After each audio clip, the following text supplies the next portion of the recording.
نحمده ونصلي ونسلم على رسوله الكريم أما بعد قال الله تعالى في الكلام المجيد والفرقان الحميد بسم الله الرحمن الرحيم والعصر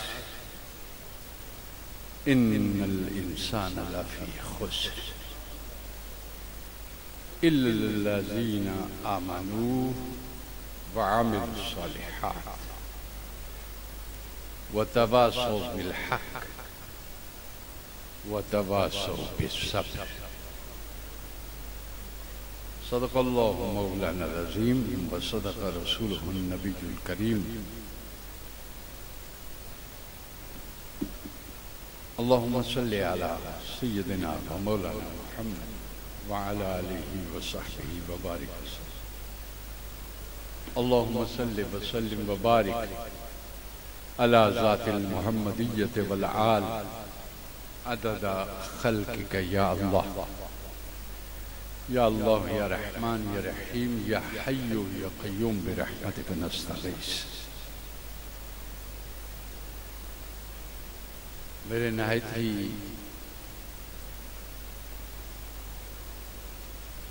قابل محبت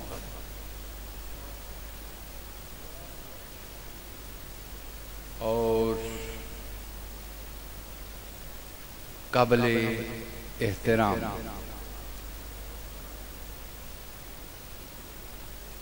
قبلہ پروفیسر محبوب حسین صاحب ادام اللہ فیوز میرے نہایت ہی قابل رشک اور قابل احترام حضرت صاحبزادہ احمد فاروق صاحب سجادہ نشین میرا شریف اور مشائخ عظام دیگر جتنے بھی تشریف فرمائے میری طبیعت انتہائی خراب رہتی ہے اور سفر بالکل کئی عرصے سے نہیں کر سکتا اتفاقاً دل سے ایک محبت ہے احترام ہے اور ایک چاہت ہے قبلہ پروفیسر محبوب حسین صاحب سے کافی عرصے سے ملاقات نہ ہوئی تو اس دفعہ گوڑا شریف میں اتفاقاً حضور لالا جی صاحب کے وہاں پہ زیارت ہو گئی اور پھر مجھے حکم دیا گیا کہ میں حاضر ہوں دراصل خطاب کے لیے نہیں آیا میں صرف آپ کی زیارت کے لیے آیا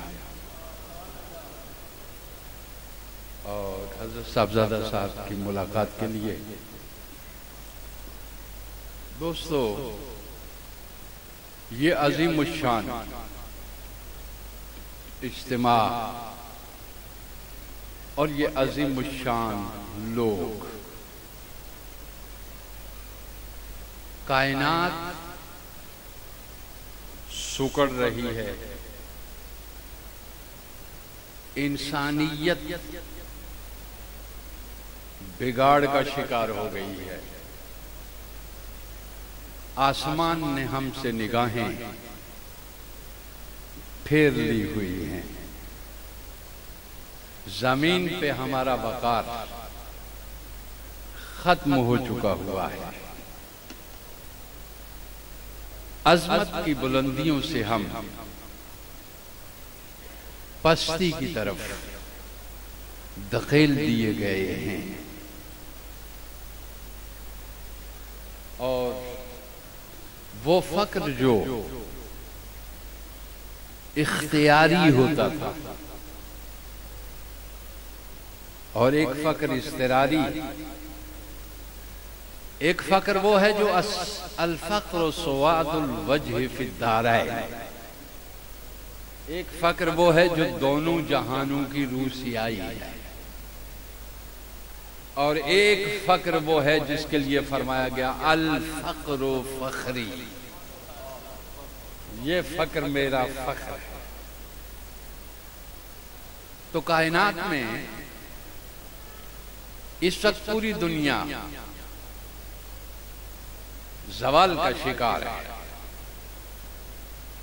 مگر میں لمبے عرصے سے یہ 25 سال سے یہ کہتا آ رہا ہوں، اس زوال سے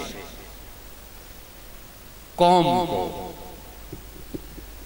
اہل محبت ہی نکال سکیں گے۔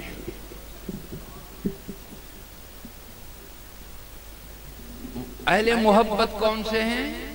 وہ جن کو صاحبان احسان کہا گیا ہے۔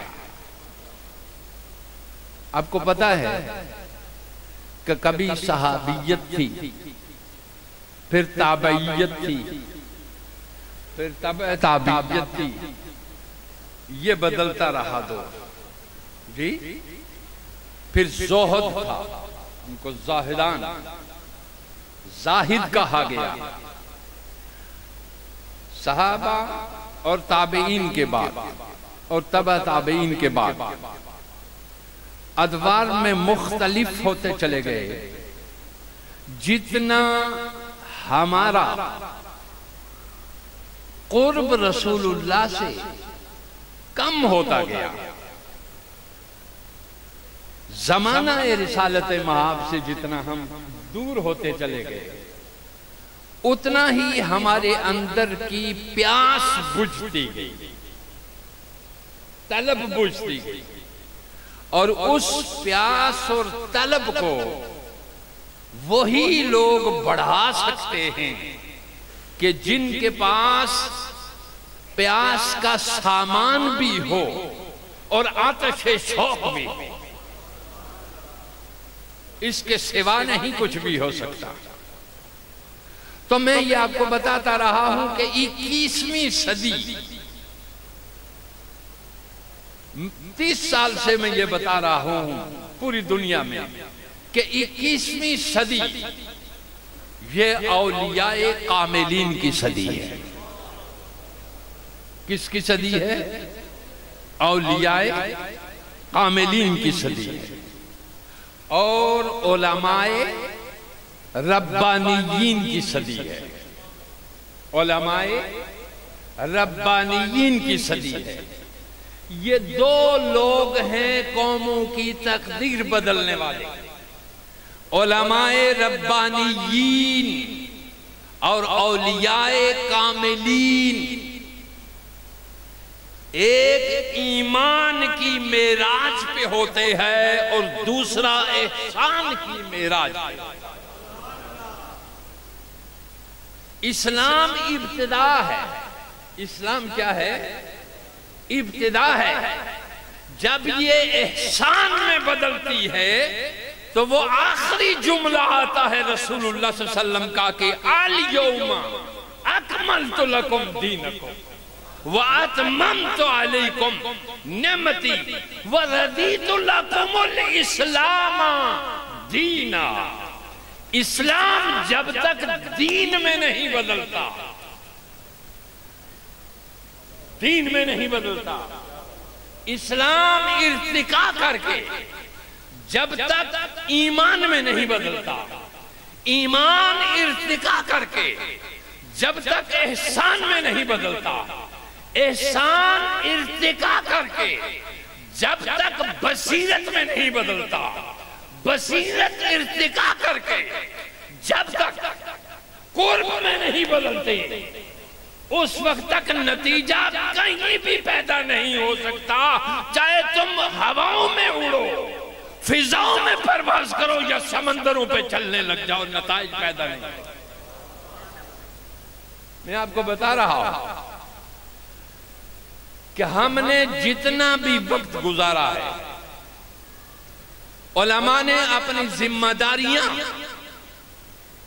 اس صلاحیت کے ساتھ پوری نہیں کی جس صلاحیت کے ساتھ مجدد الفسانی نے کی، جس صلاحیت کے ساتھ امام احمد رضا خان قادری نے کی، جس صلاحیت کے ساتھ مہر علی گولڑوی نے کی،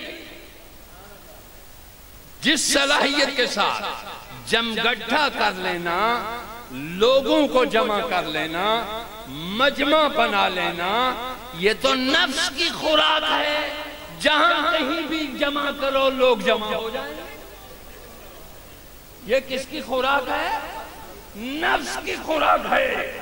روح کی خوراک جہاں پہ ہوتی ہے وہاں 40 دن لوگ بھوکے بھی بیٹھے رہتے ہیں اور پیاسے بھی بیٹھے رہتے ہیں۔ آپ سمجھ گئے؟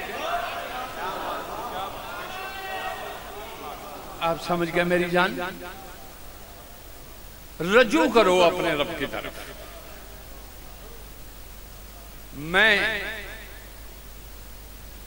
میں آپ کے سامنے کچھ کہہ نہیں سکتا کہ آنکھ جو کچھ دیکھتی ہے لب پہ آ سکتا نہیں۔ محو حیرت ہوں کہ دنیا کیا سے کیا ہو جائے۔ طویل وقت اب آپ کے پاس نہیں ہے میرے دوستو، اب صرف آپ کے پاس رجوع کا وقت رہ گیا۔ اب صرف آپ کے پاس کس کا وقت ہے؟ رجوع اللہ اور یتوب اللہ، اللہ کی طرف توبہ کرنے کا۔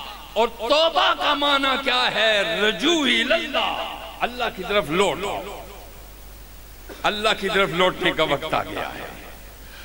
اور یہ ایسی جگہیں، ایسے مقام جہاں ایسے ساقی ہوں، جہاں رسالت کے علم کی حفاظت بھی ہو رہی ہو اور رسالت کی ولایت کی حفاظت بھی ہو رہی ہو، یہ چشم غنیمت ہوتے ہیں۔ ورنہ 99.9% یہاں پہ دھوکہ بازی ہے، فراڈ ہے، مکر ہے، دجل ہے۔ نہ صورتیں کسی قابل رہی ہیں، نہ سیرتیں کسی قابل رہی ہیں۔ ہر شے مسخ ہو گئی ہے، ہر شے مسخ ہو گئی ہے۔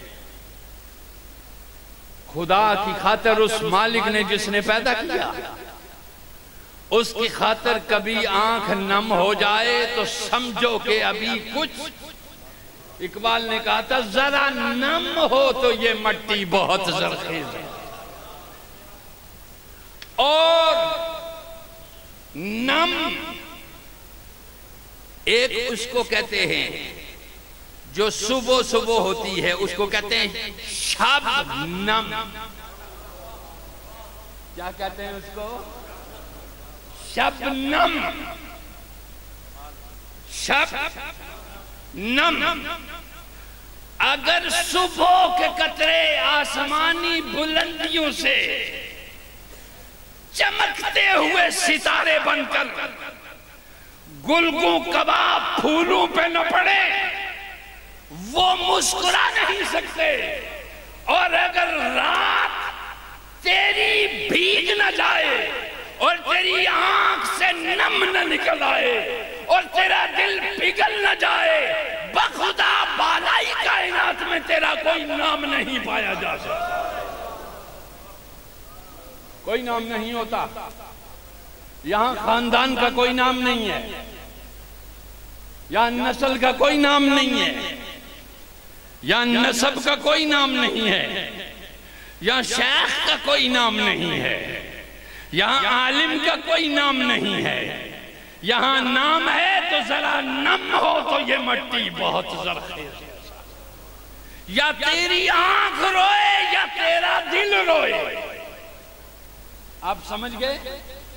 یا تیری آنکھ روئے یا تیرا دل روئے۔ اور وہ نہ جہنم کے خوف سے روئے نہ جنت کی لالچ میں روئے۔ آپ سمجھے؟ نہ جہنم کے خوف سے روئے، جہنم اللہ سے دور ہونے کا نام ہے۔ اور جنت اللہ کے قریب ہونے کا نام ہے۔ آپ سمجھ گئے؟ اللہ کے جو جگہ جتنی قرب حق میں ہوگی اسی کا نام جنت ہوگا، اور جو جگہ جتنی قرب حق سے بعید ہوگی اسی کا نام جہنم ہوگا۔ آپ سمجھ گئے؟ اور اس کی صورتیں پھر مختلف ہوں گی، جیسی بھی ہوں گی۔ میں خطاب اور کرنے کے لیے آیا تھا، مگر میں جناب خل صاحب نے، نواز خلل صاحب نے راستے سے ایک دوسری طرف موڑا تو میں بھول گیا، اور ہمارا 1 گھنٹہ بھول بھلائیوں میں لگ گیا۔ اور جو میں نے کہنا تھا آپ سے وہ میں آپ سے پھر کسی وقت جب میرے رب نے اجازت دی تو میں آپ سے کروں گا۔ یہ ابتدا میری تھوڑی سی گفتگو تھی، اب میں ان گفتگوؤں سے تنگ آ چکا ہوا ہوں دنیا میں۔ آج نہیں، پچھلے 20-25 سال سے میں نے خطاب کیا ہے، یہاں پہ کیا ہے، یا پھر میرا شریف میں گیا ہوں، اس کے بعد سے خطاب میں نے چھوڑ دیے، اس لیے کہ میری اپنی اصلاح ابھی تک نہیں ہو سکی ایسی کہ میں کسی کو کچھ کہہ سکوں، ایسا نہیں ہو سکا ابھی تک۔ میں اپنے من میں جب ڈوبتا ہوں تو اقبال کہتا ہے اپنے من میں ڈوب کر پا جا سراغ زندگی، تو اگر میرا نہیں بنتا نہ بن، اپنا تو بن۔ میں 1000% جھانک جھانک کے دیکھ چکا، ابھی میں اپنا بھی نہیں بن سکا تو میں اس کا کیسے بن سکوں؟ تو زوبوئے معذرت کے ساتھ میں اب صرف آپ کو وہ تصوف جس کو نام اب تصوف سے ہٹا دیں، اس کا نام احسان ہے، اس کا نام کیا ہے؟ احسان ہے۔ اس کو تصوف جب نام دیا تو لوگوں کو شریعت کے پیرالل ایک نظام نظر آیا، جبکہ حماقت ان کی یہ ہے کہ احسان اخلاص کا نام ہے۔ اسلام کس کا نام ہے؟ اخلاص کا نام ہے۔ اگر اخلاص نہیں ہے میرے دوستو، بخدا کبھی اپنے ضمیر کے آئینے کے سامنے کھڑے ہوا، اپنے ضمیر کے آئینے میں کھڑے ہوا کرو، اور پھر پوچھا کرو اس سے کہ تو مطمئن ہے اپنی کارکردگی پہ؟ مجھے ہر رات پوچھنا چاہیے اپنے آپ سے کہ میں مطمئن ہوں اپنی کارکردگی پہ، کیونکہ رسول اللہ صلی اللہ علیہ وسلم، ایک صحابی رسول صلی اللہ علیہ وسلم نے آپ سے پوچھا، حضور صلی اللہ علیہ وسلم نے صحابی رسول سے، آپ سے صحابہ سے پوچھا کہ رات کیسے گزاری، رات کیسے گزاری ہے؟ انہوں نے کہا الحمدللہ میں نے رات کامل الایمان، کمال ایمان کے ساتھ گزاری۔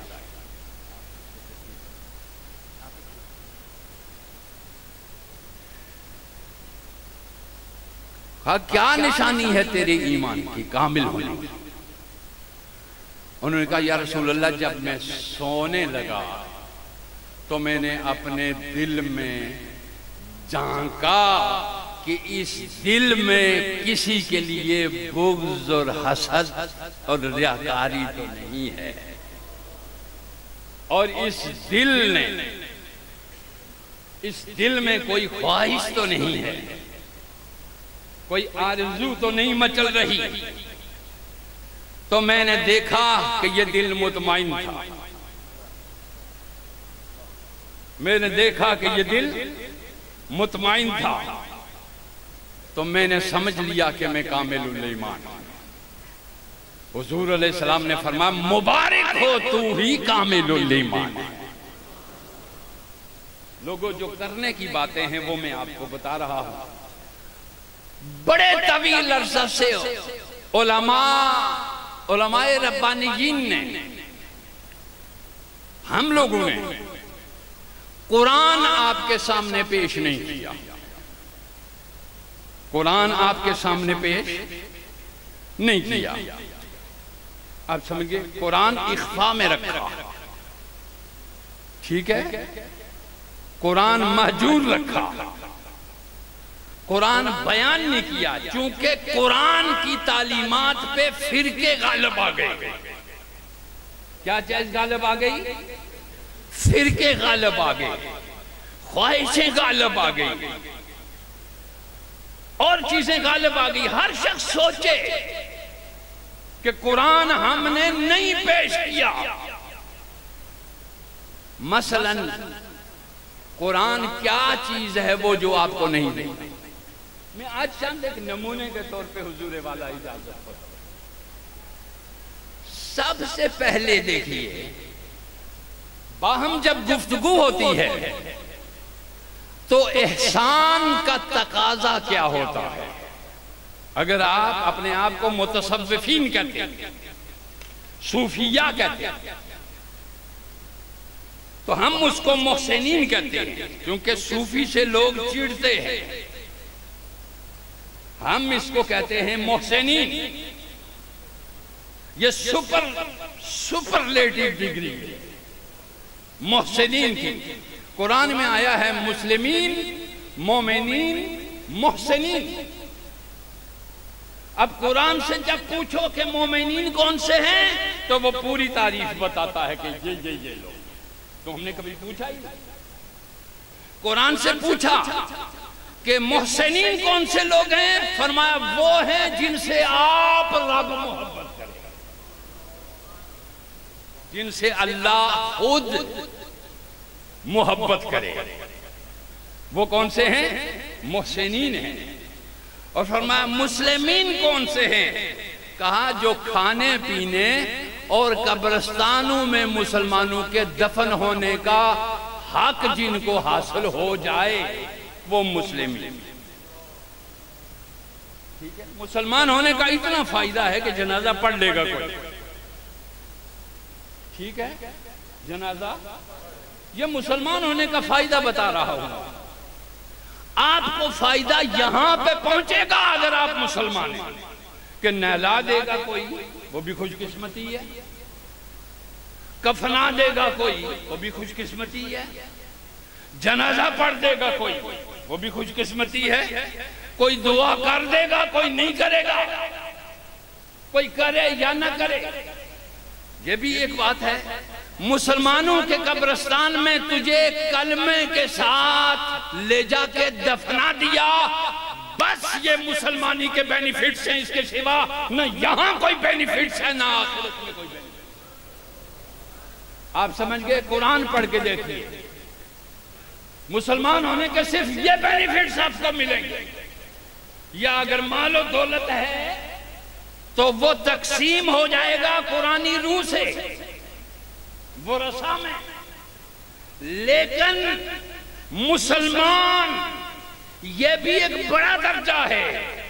سماکم المسلمین، اللہ کہہ رہا ہے ہم نے تمہارا نام مسلمان رکھا. لیکن یہ وہ ابتدائی درجہ ہے، اور یہاں ہی تم خود ایک دوسرے کو کافر کہہ کر اس کو بھی مشکوک بنا دیتے ہو کہ کوئی مسلمان ہے بھی یا نہیں. آپ سمجھ گئے؟ کوئی مسلمان ہے بھی یا نہیں. میں فرقوں سے بہت بالا تر ہوں، اس لیے میں آپ سے بات کرتا ہوں اور کھلی بات کرتا ہوں کیونکہ یہ جگہ بھی وہی ہے. آپ سمجھ گئے؟ میں بالا تر ہوں فرقوں سے، میں مذاہب سے بھی بالا تر ہوں، اس لیے کہ ہر مذہب میں اعلیٰ ترین بصیرت والے لوگ موجود ہوتے ہیں جو اللہ کی بندگی کے بھی قائل ہیں اور رسولوں کی رسالت کے بھی قائل ہیں اور آخرت کے بھی قائل ہیں. آپ سمجھ گئے؟ ہر مذہب میں موجود ہیں. بصیرتیں سلب نہیں ہوتی. بصیرتیں سلب نہیں ہوتی، بصیرت موجود تھی تو ہی اس نے کہا لے کے دلو رام کو حضرت گئے جنت میں جاؤ، لے کے دلو رام کو حضرت گئے جنت میں جب غل ہوا ہندو بھی نور مصطفیٰ کے ساتھ ہے۔ بصیرتیں ہر جگہ پہ موجود ہیں، ہر مذاہب میں موجود ہیں، اور وہی صاحب بصیرت مومنین ہیں۔ آپ سمجھ گئے میری بات؟ اب قرآن آپ سے کہتا ہے کہ سب سے بنیادی چیز پہ دو ہیں، ایک ہے حسن خلق اور ایک ہے حسن معاشرت۔ علماء اور اصفیاء کا کام، علماء کا کام حسن عبادت قائم رکھنا ہے، اور اصفیاء کا کام حسن خلق اور حسن معاشرت کو قائم رکھنا ہے۔ کس چیز کو؟ حسن خلق اور حسن معاشرت کو قائم رکھنا ہے۔ تصوف کی ایک کلاز میں تجھے قرآن سے بتاؤں، جس کو تم تصوف کہتے ہو اور جس کو کہتے ہو کہ یہ قرآن میں نہیں ہے، ٹھیک ہے؟ اس کی ایک کلاز بتاتا ہوں۔ قرآن کہتا ہے سب سے پہلے جب آپ حضرت پیر صاحبان محبوب صاحب کے پاس تشریف فرما ہوتے ہیں، قبلہ کے پاس یا صاحبزادہ صاحب کے پاس یا ان لوگوں کے پاس، ان کے پاس آ کے جب آپ بیٹھتے ہیں، آپ کی بے لگام زبان پہ لگام خود بخود چڑھ جاتی ہے کہ نہیں؟ جی بے لگام زبان خود بخود لگام چڑھ جاتی ہے کہ نہیں؟ مفتی ہو کوئی، عالم ہو کوئی، بڑے سے بڑا شیخ ہو کوئی، ایک کا ستارہ بلند ہوتا ہے، دوسرے کا ذرا کمتر ہوتا ہے، ایک آسمان ولایت پہ شہباز ہوتا ہے، سمجھ گئے؟ تو آپ سب ابھی بیٹھے ہوئے ہیں اتنے لوگ، اگر آپ بازار میں ہوتے تو آپ کی زبانوں پہ کیا جاری ہوتا؟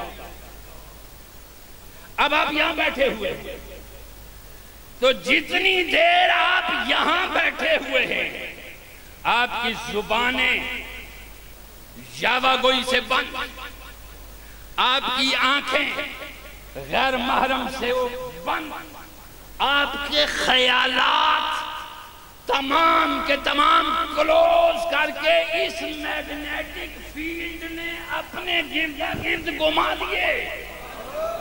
یہ راز تو سمجھتا نہیں کہ ایک صوفی کی میگنیٹک فیلڈ کہاں تک جاتی ہے۔ ہر صوفی کا مقام محمود اپنا ہی ہوتا ہے۔ اب سمجھے؟ ہر صوفی کا مقام محمود اپنا ہی ہوتا ہے، رینج اس کی اپنی تک ہی ہے۔ دنیا کے سارے صوفیوں کی رینج مدینے میں ختم ہوتی ہے، اور مدینے والے کی رینج لامکان تک رہتی ہے۔ وہ اس کی میگنیٹک فیلڈ ہے، یہ تمہاری میگنیٹک فیلڈ ہے۔ آپ سمجھ گئے؟ اب بیٹھے ہوئے یہاں ہیں، کو معین الدین اجمیری کی میگنیٹک فیلڈ میں گھوم رہا ہے، کوئی بغداد کے اس شہنشاہ کی میگنیٹک فیلڈ میں گھوم رہا ہے، کوئی مجدد الفسانی کی میگنیٹک فیلڈ میں گھوم رہا ہے۔ یا تم اسپریچولیٹی میں ہائیسٹ مارک حاصل کرو تو تمہیں انسان اور انسانیت کا پتہ چلے، یا تم سائنس میں وہ بلند مقام حاصل کرو کہ مادہ تم سے بولنے لگے۔ اب سمجھ گئے میری بات؟ اب یہاں بیٹھے ہوئے ہیں آپ تو گفتگو شروع ہوتی ہے، اب آپ بیٹھے ہوئے سب بیٹھے ہیں، ایسا ہی ہے نہیں؟ جب بلند ستارے ولایت کے سامنے بیٹھتے ہیں، اب دو زانو ہوتے ہیں کہ نہیں ہوتے؟ جی سر ڈھانپا ہوا ہوتا ہے کہ نہیں ہوتا؟ لباس پاک ہوتا ہے کہ نہیں ہوتا؟ خوشبو لگی ہوئی ہوتی ہے کہ نہیں ہوتی؟ ایسا ہی ہے کہ نہیں؟ کہ جا اس کے بارگاہ میں رہا ہوں. یہ بارگاہ وہ بارگاہ ہوتی ہے جہاں آداب مجلس محمدی کے آداب سکھائے جاتے ہیں. جہاں مجلس محمدی کے آداب سکھائے جاتے ہیں وہ کون سی جگہ ہوتی ہے؟ وہ شیخ کی بارگاہ ہوتی ہے. ٹھیک ہے. پھر جب مجلس محمدی میں جاتا ہے تو پھر اللہ کی بارگاہ کے آداب سکھائے جاتے ہیں. اللہ کی بارگاہ کے آداب سکھائے جاتے ہیں. دیکھ تو پہنچتا ہے یہاں تک، یہ پہنچاتا ہے وہاں تک، اور وہ گھماتا ہے تجھے کل کائنات ہست و بود اور عالم خلق اور عالم امر. وہ گنبد خضرا کا. اب شیخ کے پاس آئے. تصوف احسان یہ کہتا ہے کہ جب وہاں پہ پہنچو کسی بھی ایسی ہستی کے پاس، وَقُولُ لَهُمْ قَوْلًا مَعْرُوفًا، جب ایسی جگہ پہ پہنچو تو لوگوں کے ساتھ بات معقول انداز میں کرو. یہ کون کہہ رہا ہے؟ اللہ کہہ رہا ہے. لوگوں کے ساتھ بات معقول. اب تمہیں جب وہ کہہ رہا ہے کہ لوگوں کے ساتھ بات معقول انداز میں کرو، تو جب تم اس کی بارگاہ میں آ جاؤ گے، چلے جاؤ گے، تو وہ بات غیر معقول انداز میں کرنے دے گا کسی کو تم سے؟ سوچتے کیوں نہیں ہو جانو؟ یہاں میں کہہ رہا ہے. اور پھر فرماتا ہے وَقُولُوا لَهُمْ قَوْلًا مَعْرُوفًا.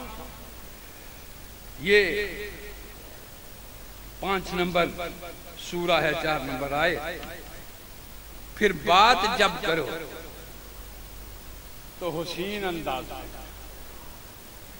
بات جب کرو تو حسین انداز میں کرو. میں بتا رہا ہوں یہ تصوف ہے. یہ کیا ہے؟ تجھے یہ تصوف نظر نہیں آتا، تجھے صرف وہ تصوف نظر آتا ہے جہاں تیری عزتیں لوٹتی ہیں، جہاں تیرے دھندے چلتے ہیں، جہاں تیرے تعویذ بکتے ہیں. جہاں تعویذ بکتے ہیں وہاں عزتیں بھی بکتی ہیں. آپ سمجھ گئے میری جان چندہ؟ تو تصوف تعویذ دھندے کو سمجھ بیٹھا، تو دم شف کو سمجھ بیٹھا.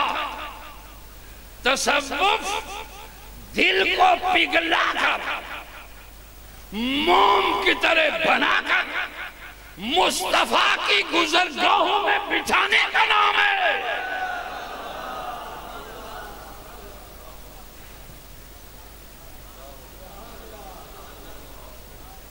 کائنات کے انسانوں تم سمجھے نہیں، تم نے اپنی کتاب کو نہیں پڑھا. وہ کتاب جو آئی تو فرمایا لو انزلنا ھذا القرآن علی جبل لرأیتہ خاشعا متصدعا من خشیۃ اللہ. آئے ہائے. پھر آگے یہاں آ کے یہ پریکٹس کی جاتی ہے. آگے فرمایا بات جب بھی کرو بڑے حسین انداز میں.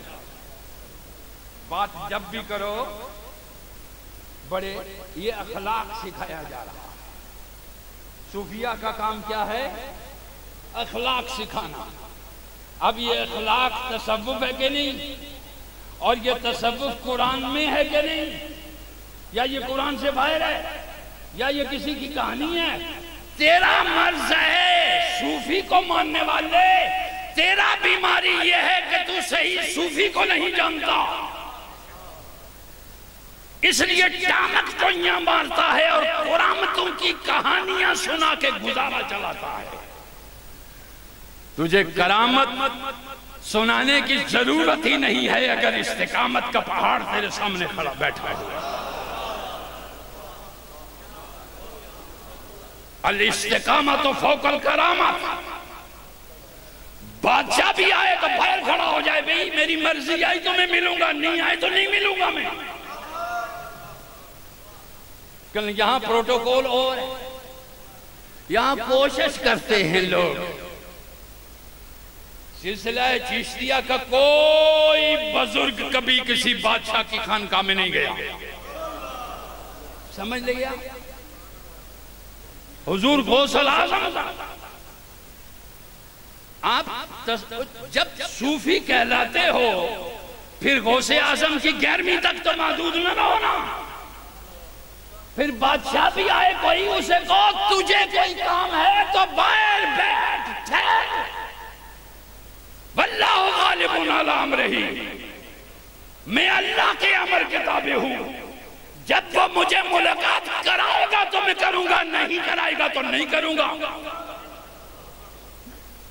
اس لیے کہ میں نے اپنے آباء و اجداد سے، علی سے لے کر اور نبی سے لے کر نانے جویں پہ اپنے آپ کو مجبور کر دیا ہے، جنہیں نانے جویں بخشی ہے تو نے، انہیں بازوئے حیدر بھی عطا کر، اب نانے جویں تو نہیں، مرغے مسلسی ہے، مگر بازوئے حیدر نہیں، بازوئے زبانیں دراز ہیں، زبانیں دراز ہیں مگر فکر کوتا ہے، زبانیں لمبی ہیں مگر دل چھوٹے ہیں، بصارت تیز ہے مگر بصیرت ختم ہو گئی، کوئی ولایت شلایت اس دور کے اندر نہیں رہ گئی، ولایت اگر کچھ رہ گئی ہے ٹھہر 6 مہینے بعد خود پتہ چلنے والا ہے، ٹھیک ہے، خود پتہ چلنے والا ہے۔ سورہ المنافقون اترنے سے پہلے سارے ہی کیا تھے جی حضور والا، ساتھ ہی ایک رکابی میں کھانے والے تھے بیٹھ کر، جی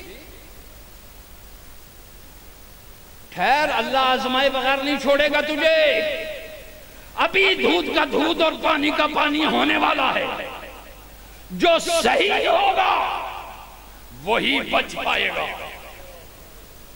جو صحیح ہوگا وہی بچ پائے گا، جو رب سے طلب کرنے والا ہوگا وہی بچ پائے گا، جو مصطفیٰ کی بارگاہ کا غلام ہوگا وہی بچ پائے گا، جو نیزے پہ سر رکھنے کے قابل ہوگا وہی بچ پائے گا، ورنہ کوئی دوسرا بچ۔ میری بات سن لے، اللہ اب تمہیں آزمانے والا ہے، ٹھیک ہے؟ افغانیوں کو انہوں نے بڑے طویل عرصہ سے آزمایا، تو نہیں آزمایا گیا، تو نہیں آزمایا گیا، وہ بڑے طویل عرصہ سے آزمائے جاتے رہے، مگر آزمائش کیا تھی؟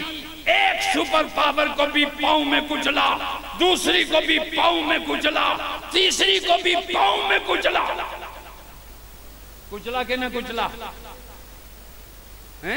اور یہ تیرے صوفی کدھر سے آئے، یہ گنج بخش کدھر سے آئے، یہ چشتی کدھر سے آئے، یہ قادری کدھر سے آئے، ٹھیک ہے؟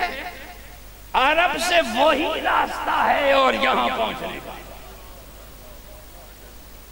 اسی راہ سے یہاں پہنچے ہیں، تو ایک بھی نہیں دکھا سکتا جو یہاں سے اٹھا ہو، ٹھیک ہے؟